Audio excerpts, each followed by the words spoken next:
Russian high school history textbook for the new year is now on sale and will address the conflict in Ukraine for the first time. It says Russia's cause is just and that there will be victory against a united West. The new resource is adding to concerns among some teachers that young Russians are being offered propaganda instead of an education, especially after lessons with military themes were added to the curriculum last year. Stuart Smith reports from Moscow. They call the lessons important discussions. It's how the Education Ministry says it hopes to inspire pride amongst the next generation of Russians and introduce them to the cultural heritage of the country. This video is aimed at first graders, 6 and 7-year-olds. This one's aimed at 10th graders, 15 and 16-year-olds. It's not all about the military, but the focus on the glory of the armed forces in some of the lessons, as well as presenting only the state's version of history, is sparking concern among some parents and teachers like Tatiana Chervenko. Два совсем разных аспекта. Один аспект – это патриотизм, и патриотизм, ну, в хорошем смысле, да, реальный патриотизм. Это желание, чтобы в твоей стране стало лучше, да, что-то сделать такое, чтобы в твоей стране стало лучше. Можно сделать прекрасные проекты по улучшению мира вокруг себя. Это будет очень хорошее применение, очень хороший опыт патриотизма. In Chervenka's classes, she tried to distinguish between what she felt was militarism from patriotism, to teach children about doing great deeds without implying the need for military service. Я меняла материалы. Если была тема «Герой России», и там предлагались исключительно военные герои, войны чеченской, по-моему, последней я точно не помню, но я их всех заменила на героев мирных.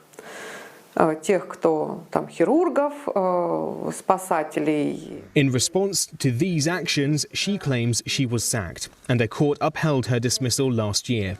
A few months on, and a new history textbook is making its way into schools, updated to reflect what's happened since Moscow sent its military on the offensive.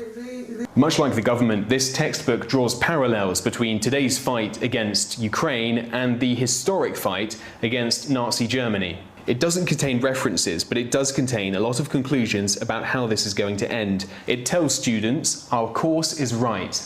The enemy will be defeated, victory will be ours. At Moscow's Gulag History Museum, Russian historian Ivan Karela is giving a lecture on how history is used by the state. He says it's tradition for Russian history textbooks from the Russian Empire to the Soviet Union to emphasize the role of the state as the main source of reform and the main source of improvement of society. And so he suggests it continues today. They understand history, as you know. We tell you how it happened, and you know, they only want to have one version of history. So it means that we had no other choice. I mean, that the history they want to teach should get the student to the conclusion that, well, everything we have now is inevitable. It's the only possible result of the history, and you know, and the historians understand the multiple ways to see in the past. He has some suggestions about how children could learn history in what he feels would be a more balanced way. From my point of view, the ideal history textbook should include the view on the past from, you know, from several vintage points in the contemporary, like the view on the past by the government, okay, but also by the people who suffered from the government reforms, from the view of women, from the view of colonized people. And they all needed to be not combined. You cannot make it compromise. You should just, you know, just read how these events are viewed by the state, and, you know, next paragraph, you know, learn how it's viewed by different people. History in Russia is controversial, divisive, and interpreted in vastly different ways. While this place exposes some of the worst of Joseph Stalin's Soviet repressions, every year, on the anniversary of his death, people come to this mausoleum on Red Square, where his body lies in state, to mourn his death and celebrate his contribution to this country's history.